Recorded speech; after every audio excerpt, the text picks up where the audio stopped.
Every time our athletes walk into this weight room, they're going to be pushed to the max. Let's go! Let's go! The barbell hasn't changed in over 100 years. I can take a 25-pound plate and we'll go out on the turf and I'll have you hating life. We talk about straining your gut, pushing past that comfort level. I want a lot of energy. What better breeding ground is there for being a success in life than the weight room?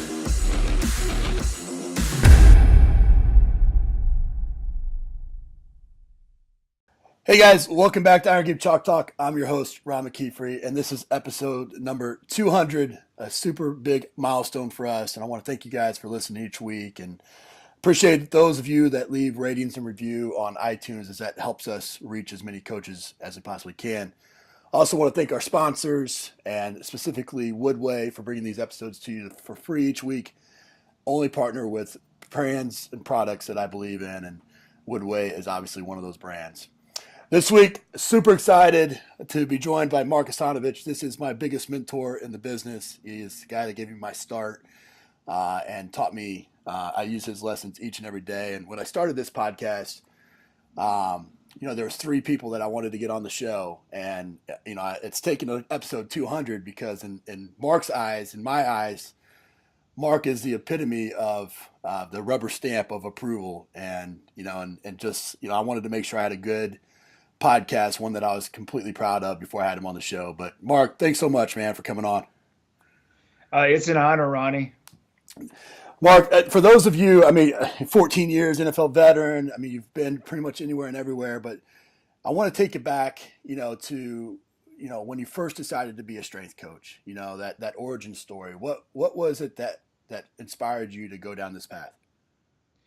Well, I originally, I went off to, I was born and raised in Duluth, Minnesota, went to St. Cloud State University, and originally had enrolled in the business school as an accountant, and actually was pretty good at that type of stuff, but that was more or less something the parents had kind of pushed me towards.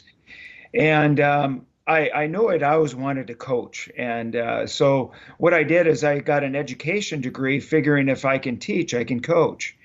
And that's what I did. I got a special education degree and was coaching at a couple high schools, and decided I wanted to do it full time, specifically with the strength training. I was in Red Wing, Minnesota, Red Wing High School, the Wingers, and set up their strength program, and applied around to a number of universities, and was fortunate to be accepted at the Ohio Sate University as a grad assistant on Steve Bliss's strength staff, and everything went from there.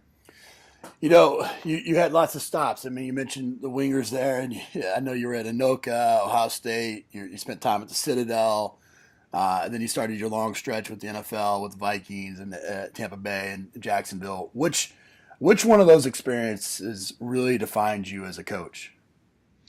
I'd have to say the Buccaneers. And as well as I do, being around a guy like Tony Dungy, day in and day out, it can't not affect you. So I saw the way Tony would interact with the players and interact with the coaches and even interact with the janitor. And understanding that not just the people in the locker room are the team, but everybody involved is the team. And that had the biggest impact on me. Yeah, Coach Dungy was great. And when I was there as an intern, lowly intern, we'd be out, wiping down the bench pads and getting rust off the tree horns and stuff. And Coach would always stop by on his way in and just, knew our names and would talk to us. And what a big, just a great guy. Just that kind of level, be that level, and then still know.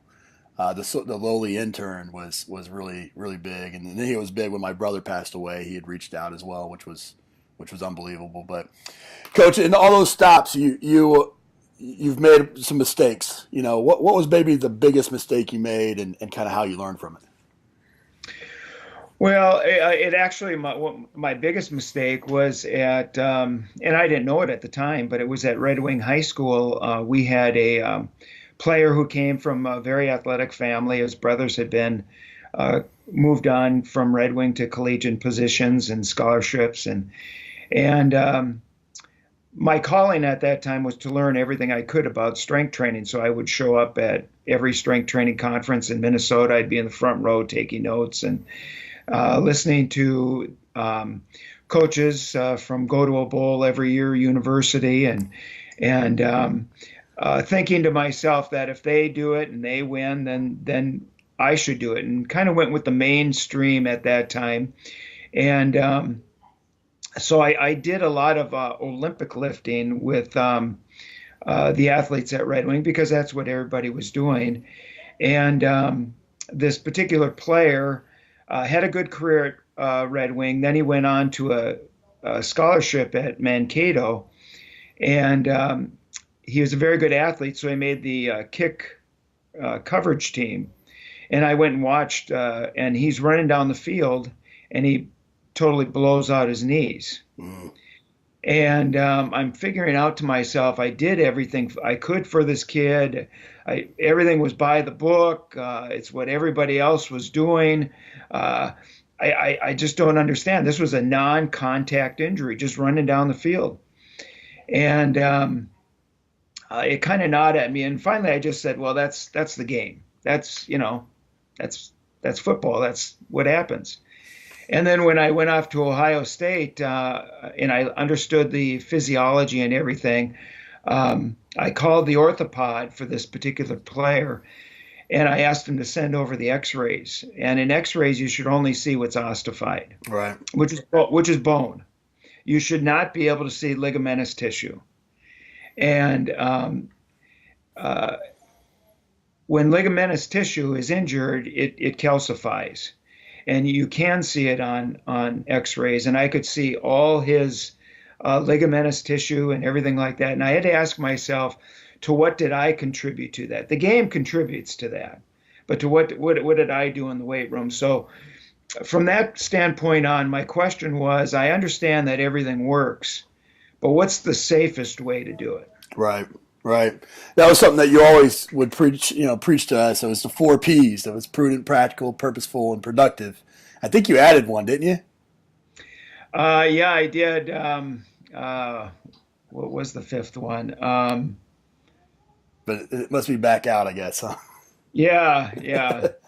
But those were, that always resonated with me because, that was exactly what it was. It wasn't what's the most you can do to get the results. It was, what's the least amount that you can do to get the same results, and you were the first one, for me that went back and always talked about stress and all the different levels of stress, whether it be at games or practice or lifestyle or whatever it may be. And that wasn't, 20 years ago, that wasn't talked about nearly as much as it is now. But talk a little bit about the 4 Ps and kind of your definition of each of those.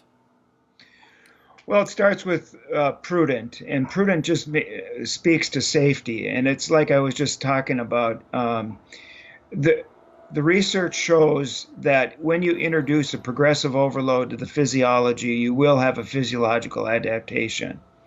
So whether you're doing 6 sets, 3 sets, 1 set, 2 sets, the research shows that all equally work effective if you can get your athletes to work. Agreed. Okay.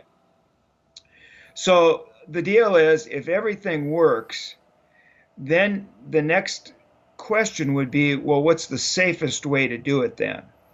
And so you always have to look for programs and protocols that strengthen kids in the safest manner possible, and then in the most efficient manner possible. Oh, that's great. What about, so that was, obviously that was, you're prudent, productive, practical, and purposeful. What do you mean by purposeful? Well, purposeful means that you have to have a purpose behind what you're doing. My purpose when I was in the NFL was not to train power lifters or Olympic weightlifters. It was to train football players. And you train power lifters and Olympic weightlifters different than you train football players. In football, as in any sport, your main goal is to protect the players from the rigor of sport. And so that means that you have to be involved with training all the muscles of the body. And Whereas in powerlifting, you may just be working on one particular exercise or lift. Um, so you have to have the purpose behind you. You're training for the rigors of sport and for improved performance, and not performance in one particular exercise or lift. Yeah, absolutely. It takes me back to kind of, the very first time that we talked on the phone, and we did the phone interview, and I tell this story, and all the former staff members that are listening, I'm sure they'll laugh, and there's tons of Mark Asanovich stories that I tell for sure, but my favorite is, you called, and your first question was, do you want to be a strength coach? And I said, yes, sir, more than anything. And, I think that you thought that I wanted to be a football coach. And the second question was, well, if you want to be a strength and conditioning coach, then define strength. And you clicked over, and I looked through pretty much every book that I had. I had all my books on the table, and I'm flipping through everything and trying to find a definition of strength. And I'm pretty sure I gave you the power equation is what I gave, but you hired me anyways. But it taught me an important lesson that you had to define everything that went into your program, and even the most fundamental thing of what is strength as a strength and conditioning coach was something that I was stumbling on, and this is what I wanted to do with the rest of my life, And then you went on to show me a video that you had taken when I got down there to Tampa, of you going around and visiting various different strength coaches, and you had asked what is strength, and you asked what's the best tool to develop strength, and here's some guys that you're, like you said, that go to a bowl every year, coaches that were stumbling over being able to define that. Talk about the ability to understand the fundamentals, and and then turn around and having that clear understanding and being able to have conviction when trying to go in this profession that you're getting pulled by lots of different media and coaches and parents and all these different things. It's hard to have conviction in a time like this. Absolutely, but before I get into that, let me tell something to your interns that they don't know. The piece of the other story was, the reason I was calling you is because of your 5 previous calls to me, where relentless. Where you showed me your passion and your desire for the field, and so to see the success that you've had in your career, it's no surprise to me to see where you are today and how people are turning to you for the answers, and so really proud of what you've been able to do. Appreciate that, Coach. As far as the fundamentals go, strength training is all about the fundamentals. It doesn't go beyond the fundamentals. So in order to develop something, you first have to define it. Before you can understand how to strength train people, you first have to understand what strength is. And so when you come to that definition, and you'll be guided by that definition, whether or not you consciously make that decision or not. But I've always used the definition of strength as being force production. When a muscle contracts, it produces force. So my job then was to increase the force potentials of all our players. And so how do you do that? Well, you impose a demand on the body, and so much demand that you go beyond its normal capabilities and cause a physiological adaptation. This is called overload. So there's a lot of ways that you can introduce overloads to individuals. But like I say, the premise and the most basic thing is how you introduce that overload has to be safe physiologically and orthopedically. Mm. Yeah, ever since when I came in, I had trained mostly Olympic lifting and traditional programs. Trained with Istavan Dvorak, and I came down, and that was what my idea of strength and conditioning was. And so initially, I really struggled because you were a high intensity philosophy based strength coach. I mean, obviously you had taken it and adapted it to your situation, but here were these polar ends of methodology, I guess, and what I saw was both worked. both worked in Yeah. different ways, and so it was really important for me in my process as a coach to see that, because it opened my eyes to, now there's not just one way of doing thing. And what I've used ever since then is that I'm a principle based strength coach, not a philosophy based strength coach. And so you and I, me and Charles Poliquin and Leo Totten and whoever else, we can have a conversation about overload and progression. We might not always agree on it, but we can have a conversation about that. And I think that that's when you open your mind and you allow yourself to have those types of conversations. That's when you can identify the good that exists, because there is tons of good, but there's also some things where you can identify and really understand what the bad is, so that you can explain it in your programs. And I think that you were such a high you're such a great example of that, because I think, I don't know if you remember, but there was one time you brought I'd completely converted essentially. I went from completely being Olympic lifting to completely being high intensity training, and there was a coach from Virginia that came down, and and I was getting in an argument with him at one of our camp situations and just getting destroyed. He had maybe 10 years my senior on experience, and he was destroying me. And you brought us both in and went through a presentation where you kind of put him in his place. And then when he walked out the door, you sat me back down, and you kind of had me flip the roles, and then you put me in my place from the other perspective, and it was kind of it was really eye opening to me, because it's all interpreting this information, but then, like you said, going back to what is the safest, and how do we protect the athletes. And one of the major areas right now is with our athletes, especially playing combat and collision sports and gladiator sports, is training the neck, and protecting the athletes, from what's the most catastrophic injury in football or sport is, being a quadriplegic or paraplegic. And people kind of skirt past that sometimes. They think of it just as any other muscle, and that they're going to train. As long as they address it, they've protected the athlete. But you and I were talking off camera about, it's not necessarily training the neck as opposed to it is protecting the brain, and there's a difference there. Talk about why you're so passionate about this area, and what are some of the things that coaches need to know that maybe they don't. Well, I think there's a lot of issues that surround that. And I think that, spinal cord injury, concussion, those two words have never evoked so much fear and frustration in coaches, now more than ever. But there's reasons for that.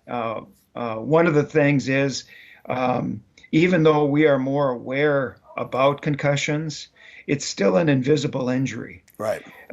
Because you can't see the damage in the brain itself, it's still minimized and marginalized. But this is your brain. This is your soul identity. It's the way you experience the world. It's how you love your wife and your kids, and it's everything. When you damage that, it's not like damaging the hamstring. The hamstring will heal. The brain won't. So the brain, unlike muscle tissue, you can't overload the brain to make it stronger, to protect itself. The only thing you can do is strengthen the muscles around it to protect it. You see, the brain is the most vulnerable organ in the body, because the head is the most vulnerable anatomical attachment, because of the mobile neck that it attaches to the body with. So what the preponderance of research is now showing is, if we can strengthen the neck, which makes it larger and more rigid, we can change the movement of the head on impact. And if we can slow down the movement, the acceleration and deacceleration that's caused with concussion pathologies, we can minimize concussions, but more importantly, Ronnie, minimize subconcussions. Because the research now is showing that the difference between a concussion and a subconcussion is, a concussion basically is going to be anything over 80 Gs. That damages the brain so severely that you're going to have symptoms with it. Subconcussions where the exact threshold is, we don't know. They're saying 15 Gs up. but those are impacts that still damage the brain. There's still damage, but it's not enough to cause symptoms. The brain is still damaged. So there's not a test, there's not a trainer that can tell you you're subconcussed. You don't know you're subconcussed. But it's that those little accumulated subconcussive damages over an extended period of time that will cause more damage and later life neurodegenerative diseases than the one or two or three concussions you have through your career. Sure. So if we can strengthen the neck and help that region absorb the force that's going to the brain and slow down the head, we can minimize the damage that's going to the brain. So for the strength coaches that are out there, I mean, most strength coaches I know address the neck in some capacity. Maybe the neck and traps, maybe they're doing flexion, extension, lateral flexion, and they're feeling like they're doing everything they can do. Are they doing everything they can do, or should they be doing more? Well, you mentioned that most people have four-way necks in their weight room. At least I'm hoping they do. So if they're doing lateral flexion right and left, flexion, extension, they're doing shrugs, and they're building up the lats and the rhomboids and the what most people are calling the posterior chain right now in that area along the cervical spine and the lumbar spine. They're doing everything they can to protect that area. There's an area though that I've just learned about, the actual capitis muscles of the head that are real important. They are actually the muscles that hold the head onto the cervical spine. And a lot of times people will ask me, well, how important are they? Well, again, they're the muscles that attach your head to your spine. Yeah, they're pretty important. Yeah, I live in Minneapolis, and last year we had an auto accident on one of our major highways. A mother of four hit some ice and was spinning, and everybody slows down until she comes out of her spin. Well, there was a teenager that was texting that didn't see the cars in front of him slowing down. So when he impacted this this lady who had slowed down for this car that was spinning out, the impact was so violent that when it whipped her head decapitated. Yeah. Now, basically what happened is those little cervical muscles ruptured, separating her skull cap from her cervical spine, killing her instantly. But it's not like most decapitation. It was called an inferior decapitation, meaning that the fascia and the skin was still holding the head on. But what was interesting is when I talked to the paramedic that was on the scene, he said inferior decapitation is actually quite common with children who have the large head-to-body ratio unbalances and women who have weaker necks. So when you talk about those little cervical muscles or the capitis muscles that control the movement of the head, they're very important and they need to be trained as well.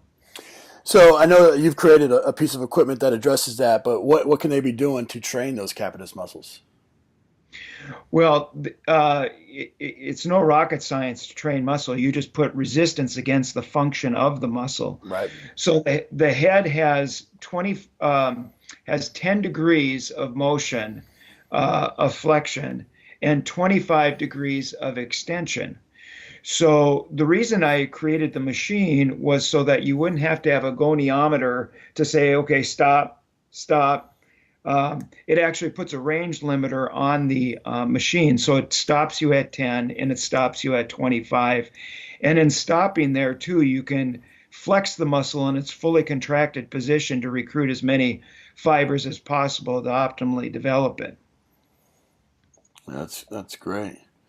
Yeah, I think that it's one of those. What do you think? Let me ask you this. What do you think strength coaches? I mean, obviously this is something that it goes back to one of the other things that I always use that you would say is that it's the Hippocratic Oath, right? Do no harm. As strength coaches, we have an obligation to do no harm first as well. And what what should we be doing as a strength and conditioning community to try to be, spreading the word to anybody and everybody that would listen on, protecting the brain and training the neck and traps? Well, it's interesting. I was at a clinic in California later this year, and a strength coach from a FBS school came up to me and said, I just listened to your presentation, and you got to understand, I got my platform complexes I got to get through. I've got my bench complexes. I've got my squat complexes I got to get through. Now you're throwing this neck stuff at me. You got to understand, I got 20 hours with these kids a week. I don't have time to do all that. Right. And what I told him was, you don't get it. Like a lot of people, you don't get it. And what we need to have is a paradigm shift in our thinking. We're so inundated with, we want to increase these kids' performances, and we do, but we first have to protect them. Right. And my whole platform is, if we are going to protect the integrity of sport, we have to protect those who play the sport. So I said, what you don't get is all those things you talked about has to first evolve and center around first protecting the most important organ on the body, which is the brain. Right. All those other complexes have to fit around that. It's not how do I fit the head and neck training into the protocol. It's how do you fit everything else in around it. Right. And Dave, and so until we understand that, that's the message that needs to get out. No, I agree. Is we need to protect these kids. Dave Ramsey, I don't know if you've read any of his stuff, but it's a financial guru out there, and he talks about paying yourself first, before you start to go pay other people and making sure you're addressing that. And it's the same thing, same approach here, is that you got to pay what's going to protect the athlete first before you go to try to enhance performance on top of that. And I couldn't agree with you more. What's the proper protocol? I mean, you've been in a football environment, you've been at the highest level, you've also been there when it's, Coach Dungy or whoever. Coach Dungy wasn't necessarily this way, but you've been there when coaches will come downstairs and say, you got 40 minutes for a lift, coach. How do you work it in? Well, again, it's always the first thing we do. It's and the protocol takes 4 to 6 minutes to do, 5 to 7 minutes. Mm-hmm. And so, a coach that says, okay, there's lateral flexion, those are 2 exercises. There's extension, there's flexion, there's the traps. There's all these exercises, but you train athletes over the week too. So let's say one day you bring them in and you do the flexion for the cervical muscles, then you could do the nod for the head flexors. Next day you bring them in, they could do the lateral flexion right, lateral flexion left. Next day they come in, you could get the extensors of the head and the cervical spine. So there's ways of taking that protocol and divvying it up over your training week. It doesn't take a lot of time. That's exactly, and I can be a testament to that. It's the very first thing we learned was how to do manual neck, when we were there. And I think it goes back to teaching the fundamentals as well, and teaching your athletes that this is something that's going to protect them. And it's we never used core lifts, we never used auxiliary lifts because it kind of placed a lack of importance on lifts like neck training because you used to do this to us, and I've done it since to all the staffs that I've worked with. That what's the most important exercise in football? And I would, of course, people would say squat and bench and power clean, and it's training the neck because it's the most catastrophic injury. So going back to the fundamentals and teaching your athletes how to properly do manual resistance if you don't have neck pieces all throughout the weight room, or understanding what a proper rep is with a 2-second concentric and a 4-second eccentric contraction, those are things that are going to make it so that you can integrate that program into your program, or you can integrate those exercises into your program in the most efficient way. And you taught me that for sure, and I'm always appreciative of that. And I think it's also something where, unless you've gone through it, where somebody's had a neck injury, you don't really fully understand. And speaking from somebody that's had experience with that, or people that have known, and you don't want to go through that. You'd rather not go through that. So this is protect on the front end throughout. Mm-hmm. Coach, you've been in the profession for a long time. You're my biggest mentor in it. What does a coach like me need to be thinking about 10 years down the road, 20 years down the road as I age in this profession? I think we hit on it earlier, and that is we need to take the stuff that we talk about, the physiology of strength training. It's not personal. It's professional.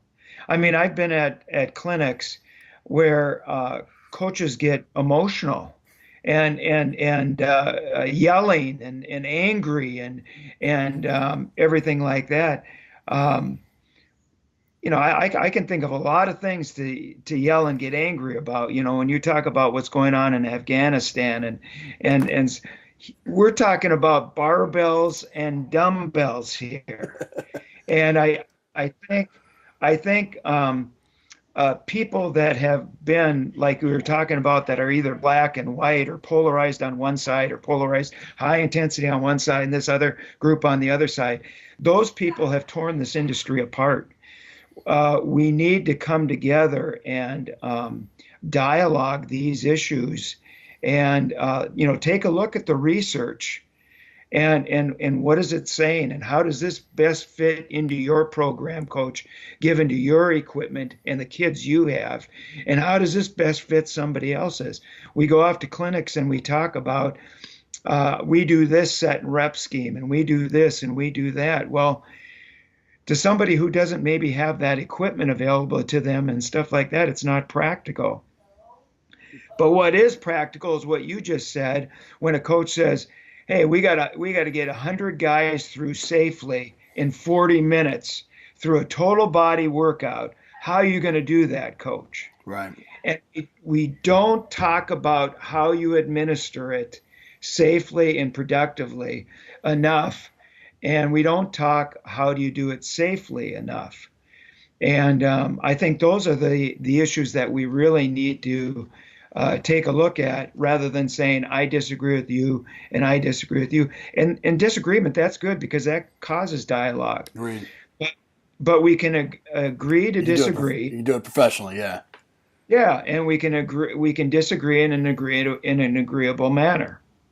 Yeah. So I think we just need to come together and I think we are more and more coming together as a profession, rather than being more polarized, which we have been in the past. Do you have maybe one tactic or idea of how best to be able to do that? I think what you're doing here right now is, putting together a forum for coaches where they can hear different ideas and opinions. And I, like I say, the more dialogue, the more venues we have to do that, the better. And I think going to clinics, showing up at weight rooms, you and I have both done that. That's, you can listen to a coach at a clinic, but if you really want to see what's going on, show up at his facility, call him, make an appointment, say, hey, listen, I'm a young guy, I'm wanting to learn. Can I come into your facility and talk? And then the professionals at the same time should be open to that. Right. I work for a coach at Ohio State that always talked about paying forward. And he said paying forward is about paying back the coaches that helped you along the road. But usually by the time you want to say thank you to them, they're gone. So your thank you to them is helping the other coaches come up through the ranks. Great. I love that. I'm going to use that one. I agree with you. I mean, you taught me that site visits were probably the most important thing. It's one of the number one assignments that I have our interns do, because you get a chance to go see where the rubber meets the road, and if they're really doing what they say they're doing, and the art of it is really, is really what stands out. But my idea, and I think that I think for us to really evolve as a profession, is that we need to create a degree-seeking program in strength and conditioning. Not biology, not exercise science, not kinesia, a degree in strength and conditioning, where we're forced to put out research and interpret research and practically apply it. And those things, that's what our generation, in my opinion, needs to do to try to change that. Because until there is this kind of a degree program where people, I mean, there's obviously disagreements within academics, but for the most part, people start to kind of align because there's just a more research out there that you can see and discuss. But well, Coach, we end the show with some resources here, and we can absolutely go all day. And this has been a big treat for me for sure. But what's the best piece of coaching advice you've ever received? That's a good question. I think the biggest coaching advice I got was probably when I was at Ohio State, and a coach named Woody Hayes. I had a chance to meet. I was on Earl Bruce's staff, but Woody was still involved in the program, and I'd always followed him from Minnesota. And when I went over to Ohio State, first time on campus, I drove to the ROTC building where Woody's office was, and I wanted to introduce myself as working in the football program, and so I went up and introduced myself to him, and he sat down and he talked to me, and the first thing out of this great coach's mouth was, "You take care of those kids." And I kind of said, "Oh yeah, okay," but then he looked me in the eye and he said again, "Take care of your kids." It's awesome. There's somebody else's son. They are somebody else's daughter. They've given them to you. You take care of it. That's a sacred thing. And for a young guy coming in, I mean that's what you need to know. They aren't guinea pigs. They are somebody else's sons and daughters who parents love them, and now they've entrusted their care to you. That was that was before, I think, before you had the kids at Tampa, or maybe you just had your first. But I remember you always saying, that if you had a kid and somebody treated them and did this, then you would go punch them in the face, and that kind of always resonated with me until I had my own kids. But you're absolutely right. Once you have your own kids and you think about some of the crazy things that people do, and the trust that you put in them. It's tremendous, and so the coaches listening, they all need to recognize that as well. Give us a book, app, website recommendation. Well, I'll give you a book. I just read a couple months ago a book called Play Hard, Die Young. The book was written by Dr. Bennett Amalo. He was the one who coined the term chronic traumatic encephalopathy. He was the pathologist that did the analyze the brains of Mike Webster, Terry Long, and those guys. And he wrote a outstanding book. And the thing I liked about it is that he did it in a very professional manner, very scientific manner, not pointing fingers, anything like that. I think it's a good read for parents, coaches, athletes. Good book. You had a website as well, I think. You said no app, but you had a website. It was like protectthebrain.org or something, I think. Protectthebrain.org. It's his website. Dr. Amalo and Dr. Julian Bales out of West Virginia. Two very high neurosurgeons, neuropathologists that are in tune with this problem. Coach, where should everybody go to stay up with what you have going on? Well, I've got a tweet website. It's Coach A 6262, and I have a website, coachaprotraining.com. And there's some information I posted on those sites.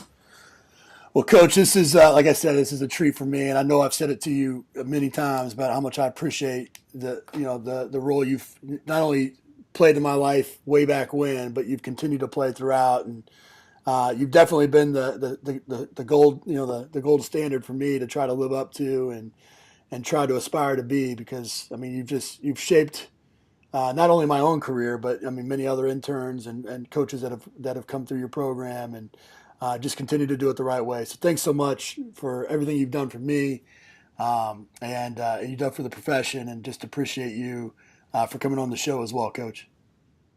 Well, it's an honor to be on your 200 show. I mean, that's certainly a credit to you and to your audience, and you know, you give me a lot more credit than I deserve, because you are a fantastic coach, and more than that, a fantastic person and husband. So it's kind of who I look to now, your podcast and stuff like that. So it's really an honor and a pleasure to be on your show. Thanks, Coach.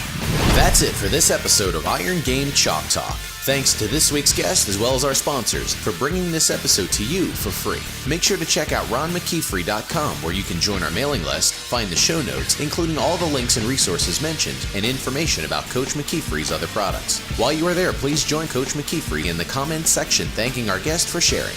If you haven't subscribed to Iron Game Chalk Talk on YouTube or iTunes yet, make sure to do so. Comments, ratings, and reviews are always welcome. Coach McKeefery can be found on Twitter at @RMcKeefery, on Facebook and YouTube at /Ron.McKeefery. That's it for this week. Be sure to check back next week for another great episode of Iron Game Chalk Talk.